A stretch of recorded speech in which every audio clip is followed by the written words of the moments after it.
Hello' নমস্কাৰ কমৰক সিদ্ধং লগতে কোলুম্বাই কাৰ্ডুম কি খবৰ মোৰ খবৰ ভালেই নিশ্চয় আপোনাৰ খবৰ ভালে আছে বৰ্তমান আছোঁ ফিল্ডতে কিন্তু ৰানিং কৰা নাই জাষ্ট মানে ফিল্ডত আহি গ'লোঁ যিহেতু এইকেইদিন বহুত টাইম পোৱা নাই টাইম নোপোৱাৰ কাৰণ হৈছে বৰ্তমান পথাৰৰ ছিজন ধান কঢ়িয়াবলগীয়া হৈছে যিহেতু আমাৰ এৰিয়াটো পানীদিহিং অভয়াৰণ্য এলেকাতে পৰে নাই সেইটো কাৰণে হাতী অসুবিধা কৰি থাকে এইবিলাকৰ কাৰণে মানে সোনকালে ধানকেইটা কাটিবলগীয়া হৈছে সেইটো কাৰণে বৰ্তমান একদম টাইমটো মিলা নাই এইকেইদিন যেতিয়াই ভিডিঅ' আপলোড কৰোঁ বেলেগ টপিকত তেতিয়া আপোনালোকে মোক এটা প্ৰশ্ন কয় যেন অসম পুলিচৰ এপইণ্টমেণ্ট কি হৈছে আচলতে বৰ্তমানলৈকে কোনো অফিচিয়েল নটিফিকেশ্যনো অহা নাই লগতে যোনটো আমাৰ ইছ্যু এটা চলি আছিলে এইটো ইছ্যুটো ভাল হ'লনে বেয়া হ'ল এনেকৈ বহুতে প্ৰশ্ন কৰি থাকে প্ৰথমতে আপোনালোকে হয়তো এইকেইদিন দেখিছে প্ৰায়খিনি ভেকেঞ্চি বিশেষকৈ টিচাৰসকলৰ LP UP লগতে PG PGT তেওঁলোকৰ এপইণ্টমেণ্টসমূহ দিয়া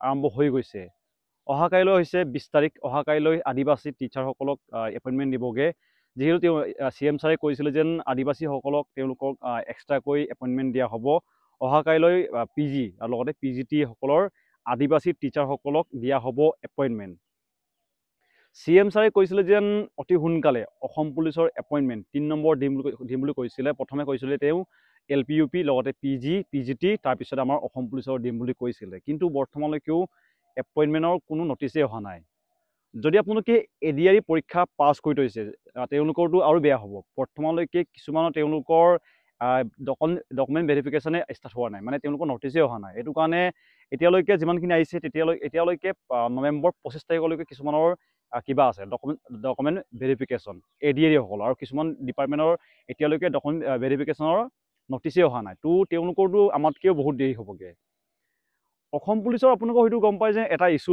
হৈ আছিলে ইছ্যুৰ মই শব্দটো ইয়াত ইউজ কৰি বিচৰা নাই এই ইছ্যুটোৰ কাৰণে বৰ্তমানলৈকে কিবাটো আমাৰ এপইণ্টমেণ্টটো দিয়াগৈ নাই আৰু বহুতৰ নেগেটিভ মাইনো আহিছে বহুতে কৈছে যেন কিবা কেঞ্চেল হ'ব নেকি এনেকুৱা আপোনালোকে সিহঁতে হিন্দীত এটা শব্দ শুনে যেন খালী দিমাগ চেতান কা গৰ বুলি কয় নাই এনেকুৱা হয় আৰু নেগেটিভ মাইণ্ডটো অলপ আহিছে আপোনালোকক মই বুজিছোঁ বাৰু কিন্তু আপোনালোকক কৈ দিওঁ যেন এই নেগেটিভ মাইণ্ডটো নানিব কেঞ্চেল কেতিয়াও নহয় ইণ্টাৰভিউ অলৰেডি আমাৰ সকলোখিনি কাম আমাৰ সমাপ্ত হৈছে পৰীক্ষা ফিজিকেল টেষ্ট বাইবা সকলোখিনি আমাৰ শেষ হৈছে আমাৰ কোনো দুখ নাই আৰু আমি কোনো ইলিগেলি চাকৰি পোৱা নাই কোনোবাই পইচা দি পিনি চাকৰি পোৱা নাই কোনোবাই এনেকৈ পৰীক্ষা নিদিয়াকৈ চাকৰি পোৱা নাই নহয় আমাৰ একো অসুবিধা নহয় যোনটো এটা ইছ্যু চলি আছিলে এই ইছ্যুটোৰ কাৰণে অলপ আমাৰতো দেৰি হৈছে আৰু আপোনালোকক কৈ দিওঁ যেন এই মাহত হয়তো আপোনালোকৰ এই কিবাটো এপইণ্টমেণ্টটো পোৱাৰ চান্সটো বহুত কম যেন লাগিছে যিহেতু কিছুমান ইভেণ্ট আছে ইভেণ্টটো হৈছে যেন 28 তাৰিখে যোনটো আমাৰ ইছ্যু এটা আছিলে এই ইছ্যুটোৰ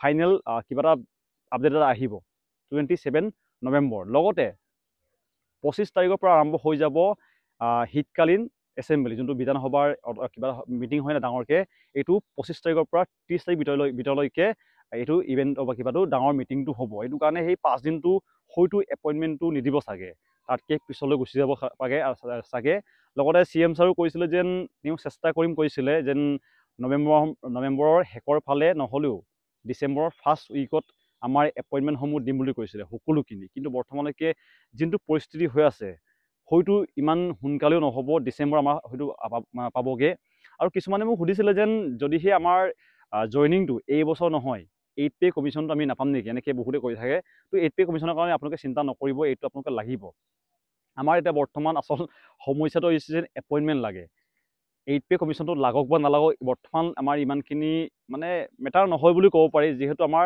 লক্ষ্যটো হৈছে এপইণ্টমেণ্ট বহুতখিনি কেণ্ডিডেটে কৈ থাকে যেন এপইণ্টমেণ্টটো দিব লাগে তাৰপিছতে নতুন ভেকেঞ্চি আহিব সেইটো কাৰণে বহুতৰ মানে বেনিফিটো আছিল লগতে যদিহে এপইণ্টমেণ্টটো এইকেইদিন দিয়া হ'লে SSC GDটো বহুতখিনি কাট অফ হয়তো কম গ'লেহেঁতেন যিহেতু এপইণ্টমেণ্ট দিয়া হ'লে তেওঁলোকে লগত ট্ৰেইনিঙত যাব ট্ৰেইনিঙত যোৱাৰ ফলতে আমাৰ অসমৰ নাই ক'লেও 100-200 কেণ্ডিডেটে ভাল নাম্বাৰ পাই থৈছে বৰ্তমান SSC GDত আৰু তেওঁলোকে হয়তো মেডিকেল টেষ্ট দিবলৈ নগ'লেহেঁতেন কিন্তু বৰ্তমান তেওঁলোকৰ ঘৰত এনে বহি আছে তাতকৈ মানে গৈ পিনি দি আহোঁ এনেকৈ টাইম পাছে হওক বা এনেকৈ নৰ্মেলি তেওঁলোকে গৈছে বহুতখিনি কেণ্ডিডেটৰ ভাল নাম্বাৰ আছে যাৰ 104 105 পোৱা কেণ্ডিডেটে তেওঁলোকৰ অসম পুলিচৰ ইউবিত পাইছে তেওঁলোকে কৈছিলে যেন নাযাওঁ বুলি কৈ আছিলে কিন্তু বৰ্তমান তেওঁলোকৰ উপায় নাই এইটো কাৰণে তেওঁলোকে মেডিকেল টেষ্ট দিবলৈ যাব চাগে তেওঁলোকেও আৰু এইবিলাক যোৱাৰ কাৰণে বৰ্তমান SSC GDটো কাট অফটো বহুত ইফেক্ট পৰিব যিহেতু সোনকালে যদি এপইণ্টমেণ্টটো দিয়া হ'লে তেওঁলোকে একদম মানে SSCত নাই ক'লেও 5-6 হ'লেও তেওঁলোকৰ কাট অফ লিষ্টটো কমিলেহেঁতেন।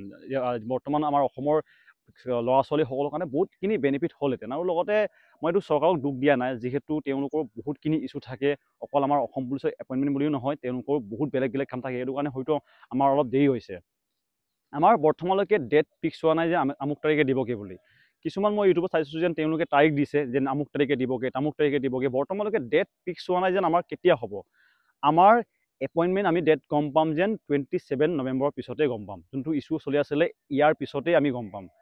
লগতে আমাৰ নিচিনাকৈ এটা ইছ্যু চলিছিলে, যোনটো PGT সকলৰ, তেওঁলোকৰো ছেইম আমাৰ যোনটো ইছ্যু হৈছিলে এনেকুৱা তেওঁলোকৰো হৈছিলে।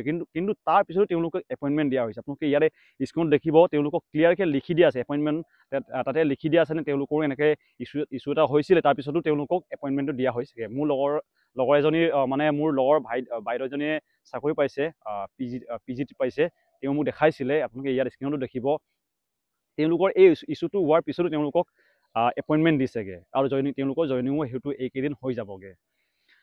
বৰ্তমান হয়তো আমাৰ কেণ্ডিডেটসকলে বহুতে বজাৰো কৰিছে, বহুতখিনি বেলেগ বেলেগ বস্তু কিনিছে। কিছুমান হোৱাইট ব্লেক স্কিন এনেকৈ বিচাৰি আছে, DMA শ্বুজ।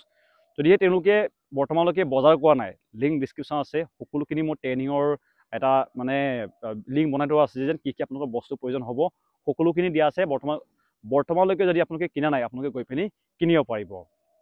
যদিহে নতুন কেণ্ডিডেটসকলে তাৰপিছতে বৰ্তমান যিমানখিনি নতুন কেণ্ডিডেট চাই আছে নতুন ভেকেঞ্চিৰ কাৰণে, তোমালোকক কৈ দিছোঁ যেন যেতিয়াই অসম পুলিচৰ এপইণ্টমেণ্ট দিয়া হ'ব, তাৰপিছতে প্ৰায় 4000 ভেকেঞ্চি নতুন এপ্লাই হ'ব বুলি CM ছাৰে ইতিমধ্যে ঘোষণা কৰিছে। সেইটো কাৰণে যদিহে অসম পুলিচৰ এপইণ্টমেণ্ট দি দিয়ে, তাৰ হয়তো পিছদিন যদিহে CM ছাৰে নিজৰ কথা ৰাখে, পিছদিনাৰ পৰা এপ্লাই প্ৰক্ৰিয়া আৰম্ভ হৈ যাব। এইটো কাৰণে সকলোকে অল দ্য বেষ্ট নতুন ভেকেঞ্চিৰ কাৰণে। আৰু বৰ্তমানলৈকে আমাৰ অসম পুলিচৰ এপইণ্টমেণ্ট ডেট ঘোষণা কৰা নাই। আপোনালোকে ভিডিঅ' চাই পিনি বিলিভ নকৰিব যেতিয়ালৈকে অফিচিয়েল নটিফিকেশ্যন নাহে। আৰু অসম পুলিচৰ অফিচিয়েল নটিফিকেশ্যন আহিব, হয়তো প্ৰথমে CM ছাৰে ক'ব, তাৰপিছতে SLPRB মানে হৈছে state level police recruitment board, তাতে আপোনালোকৰ অফিচিয়েল নটিফিকেশ্যন আহিব। যেতিয়ালৈকে তাত নাহে তেতিয়ালৈকে আপোনালোকে কোনো বিশ্বাস নকৰিব যেন অসম পুলিচৰ এপইণ্টমেণ্ট আহি গ'ল। কিছুমানে কৈছে আমুক সপ্তাহত দিব, কিছুমানে কৈছে দেওবাৰে দিব। বৰ্তমানলৈকে কোনো ডেট ঘোষণা কৰা নাই। যেতিয়ালৈকে আমাৰ যোনটো ইছ্যু এটা হৈ আছিলে, এই ইছ্যুটো ছল্ভ নহয়, তেতিয়ালৈকে আমাৰ এপইণ্টমেণ্টটো দিয়া নহ'ব। যিহেতু আপোনালোকে হয়তো ভিডিঅ' অলৰেডি চাইছে, মই ডকুমেণ্টো কিছুমান দেখাই দিছিলোঁ, কিন্তু এতিয়া বৰ্তমান এই ভিডিঅ'টো মই ডিলিট কৰিলোঁ। কাৰণটো হৈছে যেন যেতিয়াই ইয়াৰ ওপৰত ভিডিঅ' দিওঁ, কিছুমানে মোক ফোন কৰে যেন ভিডিঅ'টো ডিলিট কৰি দিওঁ, আমাৰ কাৰণে অসুবিধা হ'ব। এইবিলাকৰ কাৰণে বৰ্তমান ডিলিট কৰিলোঁগৈ ভিডিঅ'টো। হয়তো বেলেগ ইউটিউবাৰসকলৰ ভিডিঅ' আপোনালোকে চালে এই নটিছখনো দেখিব, তাতে ক্লিয়াৰকৈ লিখি দিয়াও আছে। লগতে মই লিংক ডিছক্ৰিপশ্যনত দিয়া আছে ভিডিঅ', যোনটো অফিচিয়েল যোনটো অসম পুলিচৰ বিষয়বিচাৰকসকলে তেওঁলোকে ইয়াৰ ওপৰতে কৈছিলে। আপোনালোকক লিংক ডিছক্ৰিপশ্যন আছে ভিডিঅ', গৈ পিনি নিজেও চেকআউট কৰিব পাৰিব। প্ৰায় 20 মিনিটৰ ভিডিঅ' হয়, দীঘল আছে ভিডিঅ'টো, কিন্তু সম্পূৰ্ণকৈ চাব, তেতিয়াই বুজি পাব। আদালিচাকৈ চালে আপোনালোকে ভালকৈ বুজি নাপাব। তো ইমানখিনি আছিলে ভিডিঅ'টো। বৰ্তমানলৈকে অসম পুলিচৰ এপইণ্টমেণ্ট কেতিয়া দিব, এইটো বৰ্তমানলৈকে নিৰ্ধাৰিত হোৱা নাই।